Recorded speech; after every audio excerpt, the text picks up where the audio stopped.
नमस्कार दोस्तों, स्वागत है आपका हमारे YouTube चैनल एडी एजुकेशन में। हिंदी साहित्य के इतिहास का हमारा टॉपिक चल रहा है 1000 प्रश्न की सीरीज़ के अंतर्गत। और आज का पहला क्वेश्चन आपके सामने स्क्रीन पर, निम्नलिखित में किस विद्वान ने पृथ्वीराज रासो को अप्रमाणित काव्य ग्रंथ माना है। ठीक है, पहला ऑप्शन है मोहनलाल विष्णुलाल पंड्या, दूसरा है रामचंद्र शुक्ल, तीसरा है डॉक्टर दशरथ शर्मा और चौथा है उपयुक्त सभी। तो जो विद्वानों के नाम दिए हैं उनमें पृथ्वीराज रासो को अप्रमाणित काव्य ग्रंथ जिनने माना है वो है डॉक्टर रामचंद्र शुक्ल।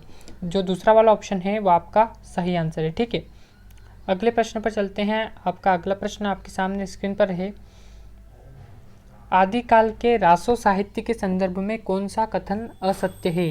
पहला ऑप्शन है इसके अनेक रचनाएं प्रामाणिक नहीं है, दूसरा है आश्रयदाता राजाओं के पराक्रम का अतिशोक्तिपूर्ण वर्णन, तीसरा है अलंकारों का अभाव और चौथा है प्रकृति का विशुद्ध वर्णन।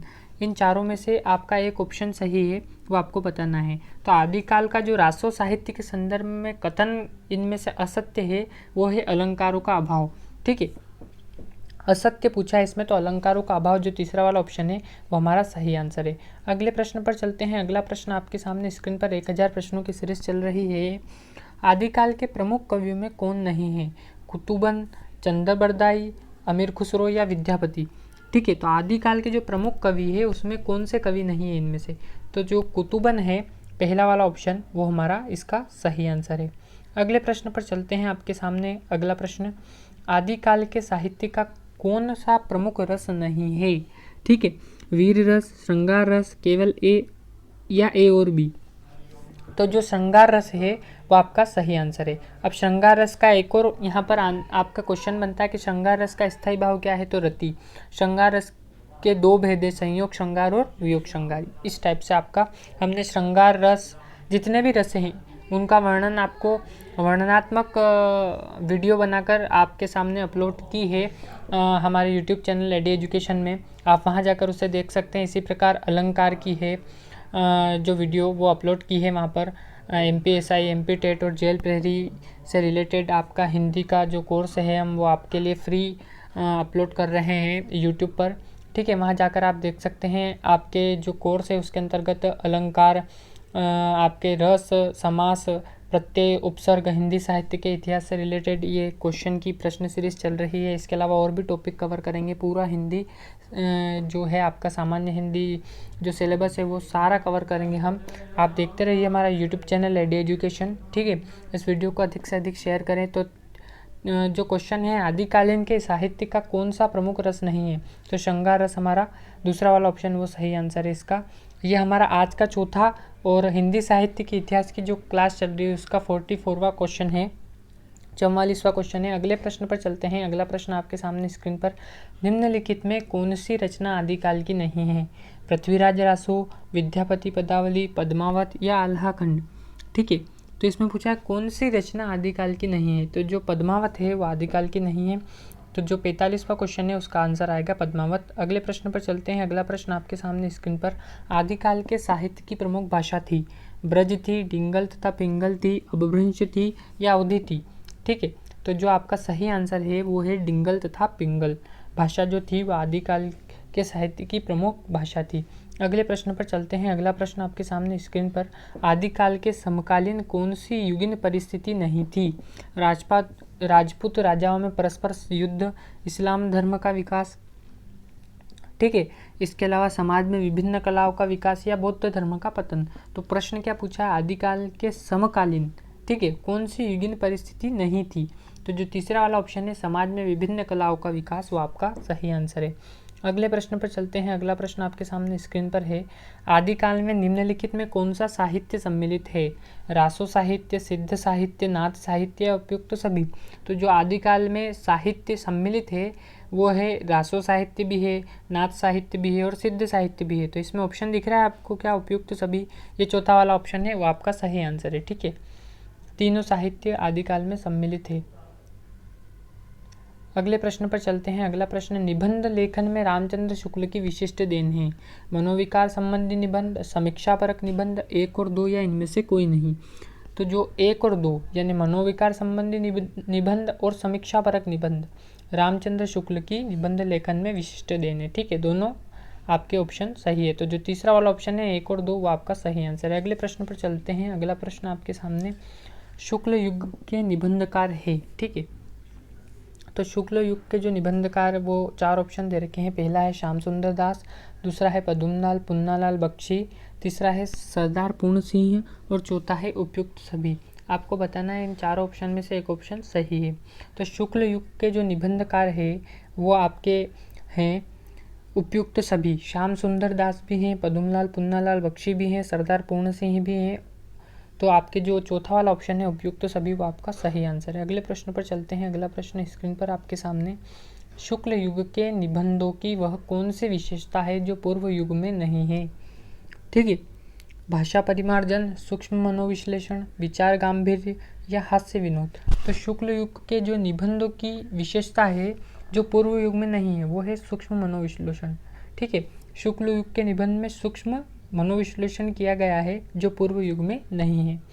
तो आपका जो दूसरा वाला ऑप्शन है वो इसका सही आंसर है। अगले प्रश्न पर चलते हैं। अगला प्रश्न स्क्रीन पर, निम्नलिखित में कौन द्विवेदी युग के निबंधकार हैं, ठीक है। सरदार पूर्ण सिंह हैं, महावीर प्रसाद द्विवेदी है, उपयुक्त में से कोई नहीं, 1 और 2 चौथा वाला ऑप्शन जो है वो। तो निम्नलिखित में द्विवेदी युग के निबंधकार हैं, तो सरदार पूर्ण सिंह भी हैं, महावीर प्रसाद द्विवेदी भी हैं। तो जो 1 और 2 चौथा वाला ऑप्शन है वो हमारा सही आंसर है। अगले प्रश्न पर चलते हैं। अगला प्रश्न आपके सामने स्क्रीन पर, निम्नलिखित में द्विवेदी युग निबंधों की कौन सी विशेषता नहीं है। भाषा का व्याकरण सम्मत होना, अगला है विषयों की पर्याप्त विविधता, तीसरा है विदेशी भाषा के निबंधों के हिंदी अनुवाद और चौथा है बौद्धिकता के प्रभाव से मुक्त सहजता व सरलता, ठीक है। तो निम्नलिखित में द्विवेदी युगीन निबंधों की कौन सी विशेषता नहीं है, ये प्रश्न है हमारा। तो बौद्धिकता के प्रभाव से मुक्त सहजता व सरलता जो है वो हमारा चौथा वाला ऑप्शन वो सही आंसर है इसका। अगले प्रश्न पर चलते हैं। अगला प्रश्न, द्विवेदी युग के किस लेखक के नाम से संबंध है, ठीक है। द्विवेदी युग किस लेखक के नाम से संबंध रखता है, महावीर प्रसाद द्विवेदी, हजारी प्रसाद द्विवेदी, शांति प्रिय द्विवेदी या इनमें से कोई नहीं। तो जो ए वाला ऑप्शन है, पहला वाला ऑप्शन महावीर प्रसाद द्विवेदी वो आपका सही आंसर है इसका। अगले प्रश्न पर चलते हैं। अगला प्रश्न आपके सामने स्क्रीन पर, भारतेंदु युग के निबंधों की मुख्य कमी है, प्राचीन विषयों का अभाव, निबंधों का अति सरल होना, भाषा में व्याकरण के दोष या भाषा में हास्य व्यंग का अभाव। तो जो भारतेंदु युग के निबंध है उनकी जो विशेष मुख्य कमी है वो है भाषा में व्याकरण के दोष। ये आपका जो तीसरा वाला ऑप्शन है वो आपका सही आंसर है। अगले प्रश्न पर चलते हैं। अगला प्रश्न आपके सामने स्क्रीन पर है, भारतेंदु युग में निबंध के प्रचार प्रसार का मुख्य माध्यम था, समाचार पत्र, पत्रिकाएं, उपयुक्त दोनों या फिर इनमें से कोई नहीं। तो भारतेंदु युग में निबंध के प्रचार प्रसार का मुख्य माध्यम था, समाचार पत्र भी था और पत्रिकाएं भी था। जो तीसरा वाला ऑप्शन उपयुक्त दोनों दे रखा है वो अपना सही आंसर है। अगले प्रश्न पर चलते हैं। अगला प्रश्न आपके सामने स्क्रीन पर, इनमें से कौन सी विशेषता भारतेंदु युग के निबंधों में नहीं है, गंभीर निबंध शैली, मुहावरेदार अनगढ़ भाषा, अत्यंत सामान्य विषयों पर भी लेखन या लेखक के व्यक्तित्व की छाप, ठीक है। तो आपको बता दें इसका 57वां क्वेश्चन है, उसका आंसर है गंभीर निबंध शैली। जो पहला वाला ऑप्शन है वो सही आंसर है। पर आपको ध्यान रखना है कि इस क्वेश्चन में पूछा है नहीं, इनमें से कौन सी विशेषता भारतेंदु युग के निबंधों में नहीं है, तो आंसर सही होगा गंभीर निबंध की शैली, ठीक है। तो नहीं और है उन दोनों का क्वेश्चन में ध्यान रखना है आपको, ठीक है। अब आप इसकी जो PDF है वो आपको फ्री उपलब्ध कराई जाएगी। डिस्क्रिप्शन में एक लिंक दी है हमारे टेलीग्राम चैनल की, आप उसे ज्वाइन कर लीजिएगा। वहाँ हर वीडियो जो बन रही है उसके प्रश्नों की 1000 प्रश्न सीरीज़ के अंतर्गत आपके क्वेश्चन की जो PDF है फ्री वो उपलब्ध कराई जा रही है और उसके आप आंसर जो है वो हमारी इन वीडियो में देख सकते हैं, ठीक है। अगला प्रश्न आपके सामने स्क्रीन पर है 58वां, इनमें से कौन भारतेंदु युग के निबंधकार नहीं हैं, बालकृष्ण भट्ट, प्रताप नारायण मिश्र, बद्री नारायण चौधरी या उपयुक्त सभी। तो जो उपयुक्त सभी आपका बालकृष्ण भट्ट भी है, प्रताप नारायण मिश्र भी है, बद्री नारायण चौधरी भी है। उपयुक्त सभी जो चौथा वाला ऑप्शन है वो आपका सही आंसर है, ठीक है। अगले प्रश्न पर चलते हैं। अगला प्रश्न आपके सामने स्क्रीन पर, इनमें से निबंध का कौन सा भेद स्वतंत्र विधा के रूप में मान्य हो गया है, कथात्मक निबंध, समीक्षा निबंध, हास्य व्यंग्यात्मक निबंध या भावात्मक निबंध। तो इनमें से निबंध का कौन सा भेद स्वतंत्र विधा के रूप में मान्य हो गया है, ठीक है। स्वतंत्र विधा एक उसमें मान्य हुआ है। तो जो हास्य व्यंग्यात्मक निबंध है वो स्वतंत्रता विधा के रूप में मान्य हो गया है। ठीक है, तीसरा वाला ऑप्शन आपका सही आंसर है। अगले प्रश्न पर चलते हैं। अगला प्रश्न आपके सामने स्क्रीन पर, निम्नलिखित में निबंध का कौन सा तत्व नहीं है? सीमित आकार, निजीपन की छाप, प्रभावपूर्ण अभिव्यक्ति या लोक कल्याण का प्रयोजन। ठीक है, तो जो 60वां क्वेश्चन है आपका, उसका जो आंसर है, 4 ऑप्शन दे रखे हैं। पहला सीमित आकार, दूसरा निजीपन की छाप, तीसरा है आपका प्रभावपूर्ण अभिव्यक्ति और चौथा है लोक कल्याण का प्रयोजन। तो जो उसका सही आंसर होगा वो होगा आपके चौथा वाला ऑप्शन है, लोक कल्याण का प्रयोजन, वो आपका सही आंसर है। अगले प्रश्न पर चलते हैं। अगला प्रश्न आपके सामने स्क्रीन पर है, निबंध का अर्थ है। ठीक है, स्वच्छंद विचारों की गद्य रचना, निर्जीवन की छाप लिए किसी विषय पर सीमित आकार की गद्य रचना, छंदबंद से रहित गद्य रचना या पांडित्यपूर्ण गद्य रचना। तो निजीपन की छाप लिए किसी विषय पर सीमित आकार की गद्य रचना। ठीक है, कोई विषय लिया, उस पर सीमित वर्णन किया उसका, वो निबंध कहलाता है आपका। तो निजीपन की छाप लिए किसी विषय पर सीमित आकार की जो गद्य रचना है, उसी वही निबंध का अर्थ है। तो दूसरा वाला ऑप्शन आपका सही आंसर है। ठीक है, ये वाला। अगले प्रश्न पर चलते हैं। अगला प्रश्न आपके सामने स्क्रीन पर, कथात्मक निबंध किस युग में अधिक लिखे गए? ठीक है, तो जो कथात्मक निबंध है वो भारतेंदु युग में लिखे गए, द्विवेदी युग में लिखे गए, शुक्ल युग में लिखे गए या शुक्लोत्तर युग में लिखे गए। तो जो भारतेंदु युग था उसमें कथात्मक निबंध, ठीक है, सबसे अधिक लिखे गए। पहला वाला ऑप्शन सही आंसर। अगले प्रश्न पर चलते हैं। अगला प्रश्न आपके सामने, किस प्रकार के निबंधों को गद्य काव्य कहा जाता है? वर्णनात्मक, हास्य व्यंग, ठीक है, भावात्मक और विचारात्मक। तो 4 ऑप्शन में से जो आपका सही आंसर है वो है, ठीक है, भावात्मक निबंधों में किस शैली का प्रयोग होता है? व्यास, समास, निक्षेप या तरंग व धारा। इस टाइप के क्वेश्चन हम आपके कमेंट में डालेंगे, उसका आपको आंसर देना है। फिलहाल 63वें क्वेश्चन की बात कर लेते हैं कि किस प्रकार के निबंधों को गद्य काव्य कहा जाता है। ये जो प्रश्न था उसी से रिलेटेड था जो हम कमेंट में डालेंगे। ठीक है, इसलिए आपको बताया। तो किस प्रकार के निबंधों को गद्य काव्य कहा जाता है, ऐसा पूछा है हमको। वर्णनात्मक, हास्य व्यंग्यात्मक, भावात्मक या विचारात्मक। तो आपका जो विचारात्मक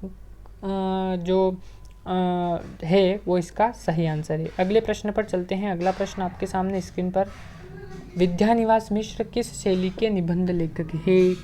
समीक्षात्मक, ललित, भावपूर्ण या हास्य व्यंग। तो ललित, जो दूसरा वाला ऑप्शन है वो आपका सही आंसर है। विद्यानिवास मिश्र ललित शैली के निबंध लेखक है। समास शैली का प्रयोग किस प्रकार के निबंधों में होता है? विचारात्मक, वर्णनात्मक, हास्य व्यंग्यात्मक। ठीक है, ये आपका इसमें ऑप्शन नहीं है। विचारात्मक, वर्णनात्मक, विवरणात्मक या भावात्मक, ये 4 ऑप्शन है इसमें। तो समास शैली का प्रयोग किस निबंध में किया जाता है? तो विचारात्मक निबंध इसका सही आंसर होगा आपका। अगले प्रश्न पर चलते हैं। अगला प्रश्न आपका और आज का आखिरी प्रश्न है, और हिंदी साहित्य के इतिहास की जो आपके 1000 प्रश्नों की सीरीज़ में जो टॉपिक था वो भी आज खत्म हो रहा है। तो पहला वाला ऑप्शन है व्यास, दूसरा समास, तीसरा निक्षेप और चौथा है तरंगधारा। ठीक है, तो तरंग धारा इसका सही आंसर है। भावात्मक निबंधों में तरंग धारा की शैली का प्रयोग होता है। ठीक, आपको डिस्क्रिप्शन में इसकी फ्री PDF उपलब्ध कराई जाएगी, वहाँ से आप हमारा जो टेलीग्राम चैनल है वो ज्वाइन कर लीजिए। वहाँ पर आपको सारी PDF फ्री उपलब्ध होगी। देखते रहिए हमारा YouTube चैनल एडी एजुकेशन। धन्यवाद।